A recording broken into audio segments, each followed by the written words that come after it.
These are all the Itel P55 models coming to Zimbabwe. The P55, the P55 Plus, and the P55 5G. That's a lot of fives. What is odd is there is a fourth one that's not coming to Zimbabwe, which comes with the biggest battery. It seems we're not worthy, but at least we've got the 5G version, right? So design, how do you know which one of these P55s you see is which? Well, it's easy. The regular P55 is the only one with 3 camera circles on the back, and this particular one is blue. The P55 Plus is a bit tricky. It's the only one with both a punch hole for the camera and just 2 circles on the back. The P55 5G is the only one with a water drop notch. See? Simple. All 3 of them have the same screen size of 6.56 inches and the same resolution of HD+, which is a bit low, but no one buying this phone will actually notice or care much about the sharpness of the screen. All of them are very decent LCDs with vibrant color, good viewing angles, and a 90Hz refresh rate. Something interesting is that the maximum screen brightness on the P55 5G is noticeably lower than the maximum brightness on the other P55s. And I have a theory for this. The P55 5G has a more powerful processor which also consumes more power than the processors in the other two. So, a lower maximum display brightness might give back a percentage or 2 over time in battery life. I also am not a fan of the water drop notch on the 5G. I get that such a panel is less complicated to make, meaning it's cheaper and will keep the price of the 5G as close as possible to the other two. But it's the only odd one out of the 3, and it's the one that looks the most dated. As you can imagine, the user experience of all 3 of these phones is the same. All of them are running the same Android 13 matched with Itel OS 13, and it's got a couple of nuggets in it. So on the lock screen, you can swipe from the left to gain access to some shortcuts like music or the calculator. You can also have quick access to some app shortcuts whilst you're in any app on the phone by swiping and holding from either edge of the screen. You can even edit this one and add your favorite apps to it. Oh, and if you press and hold on an app in the smart dock, it can automatically trigger split screen mode, allowing you to use 2 apps at once. There is also a dynamic bar. I wonder where they got this one from. It's an animation that flashes information for a few seconds when unlocking the phone using Face Unlock or the phone's charging status and calls. It is a nice touch, but still has very limited sets of apps that can actually make use of it. Performance is par for the course for a phone of this price. It loves light usage despite it having all these performance-focused features built into it. The hardware is not made for performance. At times there is a delay in launching the keyboard, which is one of the more basic workloads it is going to face.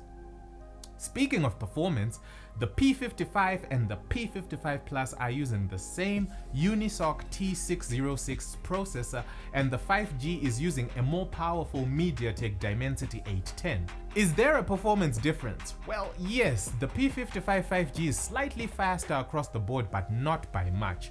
Opening apps is a bit snappier and the UI generally feels a bit more responsive than on the Unisoc powered P55 and P55 Plus. What may also be adding to the speed advantage of the P55 5G is that it has 6 gigs of RAM, whereas the rest only do with 4 gigs.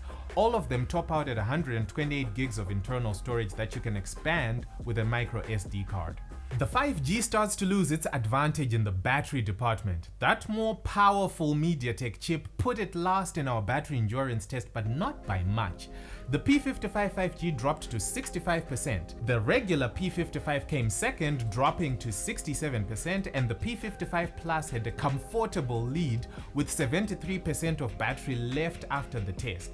The P55 Plus is also the only one with the fastest charging speed of the 3, 45 watts, whereas the other 2 tap out at 18 watts. And it also has some really neat charging tricks. Normally when you have a phone that supports super fast charging, it doesn't charge at its maximum speed from 0% all the way to 100. It will have a charging profile where it will charge at full speed up to maybe 80%, then slow down a bit to 100%. This is to make sure that the battery is not damaged.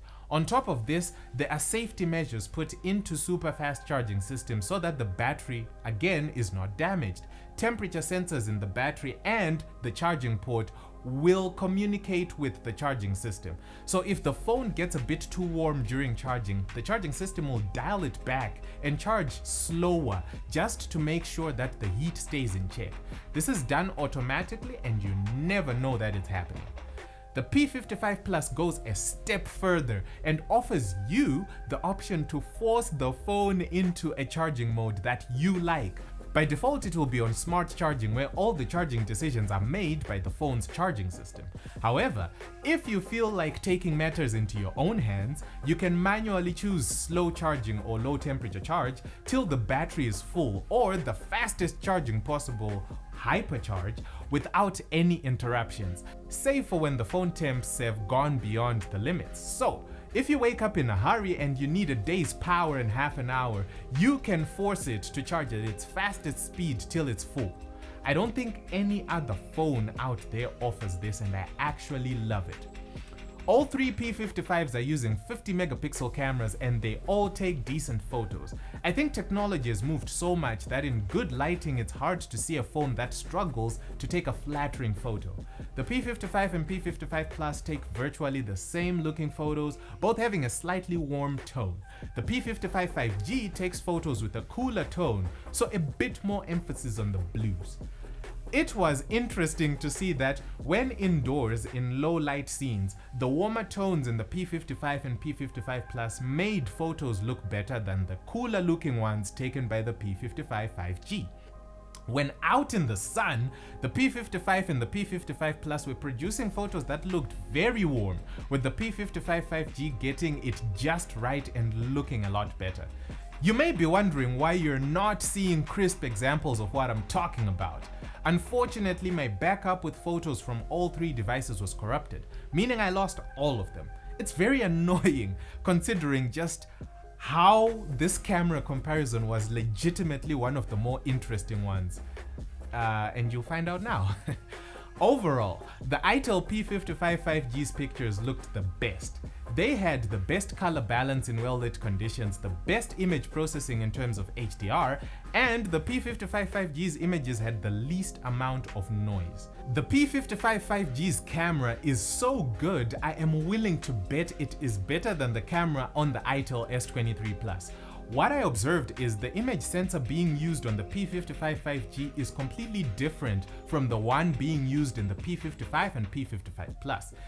It seems that they test chipsets against specific camera sensors, and the P55 5G might be reaping dividends in the camera department from simply having a chipset with more processing power that can handle a better quality camera. So, if you're in the market for a P55, which one is the best one for you? Well, here is the breakdown. The Itel P55. It's the cheapest one to buy whilst having the same features and performance as the P55 Plus. It's even got a better looking face than the P55 5G. For price, that's the one. The P55 Plus. It's got the best battery life and the fastest charging of the three. It also looks the best all round, especially if you get this black one with the gold rings around the camera circles. The Itel P55 5G. It's the most powerful of all the three, so it feels faster when using it. It can handle more demanding tasks like gaming and has the best camera of the three. Oh, and it's probably the cheapest phone with 5G if that's something that you are looking for. All three of these devices are available on Pindula Market with the prices listed there. And if you're a civil servant, you'll be able to get your own on flexible credit. Buy now from the link in the description. It gives me great sorrow to inform you that this will be my last video. It has been an amazing journey making content for you and hanging out with you guys in the comments. I have taught you a thing or two in my content, but I owe each and every one of you for being a part of this content creation process. It's been an amazing 7 years with you. Thank you. Ndinotenda. Siyabonga.